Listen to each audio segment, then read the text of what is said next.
Good morning 10th class. बेटा आपको जो है चैप्टर 3 जो है हम कंटिन्यू करते हैं metal and non metal. Metal non metal में आपके पास मैंने क्या करवा दिया था, फिजिकल प्रॉपर्टीज़ आपकी कंप्लीट हो गई थी और केमिकल प्रॉपर्टीज़ के अंदर जो है हम किस पे कौन सा टॉपिक आया हुआ था आपका, केमिकल प्रॉपर्टीज़ में जो है ये करवाया था कि क्या होता है जब मेटल को एयर के अंदर हम बर्न करते हैं। तो ये लास्ट टॉपिक था।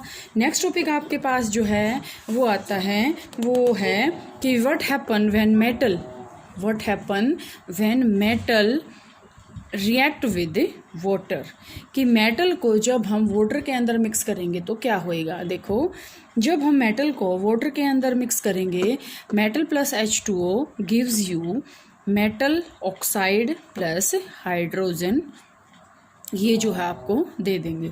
जैसे बेटे हमने एग्जांपल ले लिया पोटाशियम को हमने वाटर के अंदर मिक्स कर दिया, ठीक है। तो यहाँ से ये आपके पास और क्या बनाएगा, इसके बाद सॉरी बेटा मेटल ऑक्साइड बनाएगा, हाइड्रोजन बनाएगा।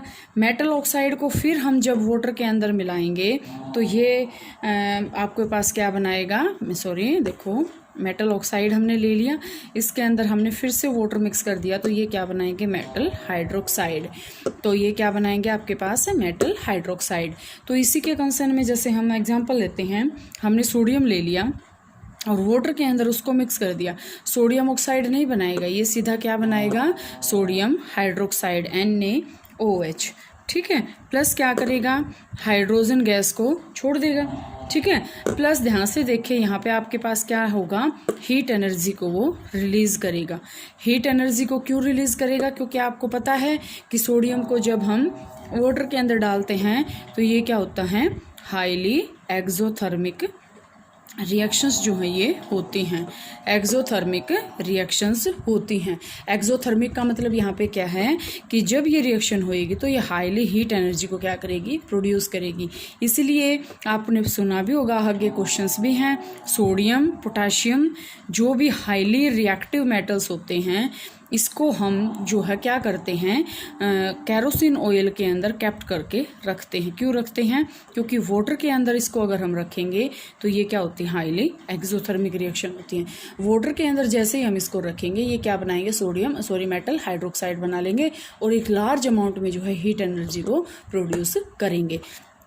तो यहाँ से आपके पास ये क्वेश्चन भी क्लियर है कि वाई मेटल या फिर सोडियम या जो पोटाशियम है can not be kept under water, because when we add metal, any metal, so like sodium and potassium in water, they produce a large amount of heat energy which is exothermic and which may be cause harmful effects, ठीक है। ये आपके पास यहाँ से ये clear है। इसके बाद आपके पास आता है कि जब हम किसी भी मेटल को एसिड के साथ रिएक्ट करवाएंगे, ठीक है, जब हम किसी भी मेटल को एसिड के साथ रिएक्ट करवाएंगे, एसिड की जो प्रॉपर्टी थी वो ही यहाँ पे आएगी। हमने कोई भी यहाँ पे मेटल ले लिया और यहाँ पे हमने क्या डाल दिया, एसिड डाल दिया, तो ये क्या बनाएंगे, एक साल्ट बनाएंगे और दूसरा क्या करेंगे, हाइड्रोजन गैस को प्रोड्यूस करेंगे, ठीक है। कोई भी मेटल ले लिया, एसिड ले लिया, ये क्या बनाएंगे, उसके साथ साल्ट प्लस जैसे हमने सोडियम ले लिया, उसके अंदर अगर हमने HCl डाल दिया तो यहाँ पे वो क्या बनाएगा, NaCl, ठीक है। सॉरी यहाँ से ये रिएक्शन जो है बेटा बहुत थोड़ा सा इतनी इजी नहीं हो सकती कि सोडियम क्लोराइड को हम ऐसे बना लें। अगर हम यहाँ से आयरन ले लें और उसके जो है H2SO4 के अंदर डाल दें तो यहाँ से आपके पास वो क्या बनाएगा, FeSO4 प्लस हाइड्रोजन गैस, ठीक है। तो ये देखो ये क्या है, साल्ट है और ये क्या है आपके पास, हाइड्रोजन गैस है। तो ये जो है मेटल जो है एसिड के साथ रिएक्शन करके ऐसे बनाते हैं, ठीक है। इसके बाद आपके पास आता है बेटा फर्स्ट चैप्टर से रिलेटेड आपके पास ये क्वेश्चन है कि जब हम कोई भी मेटल लें और दूसरे मेटल का साल्ट लें, एक हमने मेटल ले ली और दूसरे मेटल का हमने साल्ट ले लिया, ठीक है। तो ये आपके पास जैसे देखो अगर हम ये ले लें मेटल A प्लस हमने क्या ले लिया, साल्ट सॉल्यूशन ले लिया हमने B का, तो यहाँ से क्या बनेगा, salt solution of A plus metal B, क्या बनेगा, salt solution of A plus metal B, यहाँ से आपके पास ये बन जाएगा। अब ये देखो बेटा, ये कब पॉसिबल है, जब ए मेटल जो है हाई रिएक्टिव है in comparison to, high reactive है in comparison to metal B, कि मेटल बी से अगर मेटल ए हाईली रिएक्टिव है तो ही ये रिएक्शन पॉसिबल है, अदरवाइज ये रिएक्शन जो है पॉसिबल नहीं है। तो बेटा इससे रिलेटेड जैसे देखो आपके पास एक रिएक्टिविटी सीरीज होती है, रिएक्टिविटी सीरीज में आपके पास क्या आएगा वो ध्यान से देखें। रिएक्टिविटी सीरीज देखो आपके पास सबसे हाईली रिएक्टिव मेटल्स होती हैं potassium, sodium, calcium, magnesium, aluminium, zinc, zinc के बाद आता है आयरन, आयरन के बाद लेड, लेड के बाद होता है हाइड्रोजन, ठीक है, हाइड्रोजन के बाद होता है कॉपर, कॉपर के बाद है मरकरी,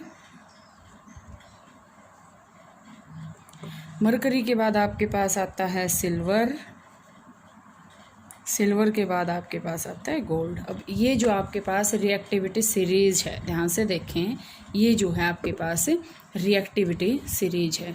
जो यहाँ तक हैं, जो मतलब ऊपर हैं, ये आपके पास क्या हैं, मोस्ट रिएक्टिव, और जो नीचे हैं आपके पास ये क्या हैं, लीस्ट रिएक्टिव, लीस्ट रिएक्टिव। बीच वाली जो होती है वो होती है मिडल रिएक्टिविटी की, ठीक है। मिडल का मतलब क्या है कि अगर हम इसके ऊपर जाएंगे तो इंक्रीज होएगा और नीचे जाएंगे तो डिक्रीज होएगी। जैसे देखो पहले पोटाशियम है, फिर सोडियम है, फिर calcium, magnesium, aluminium, zinc, iron, lead, hydrogen, copper, mercury, silver and gold.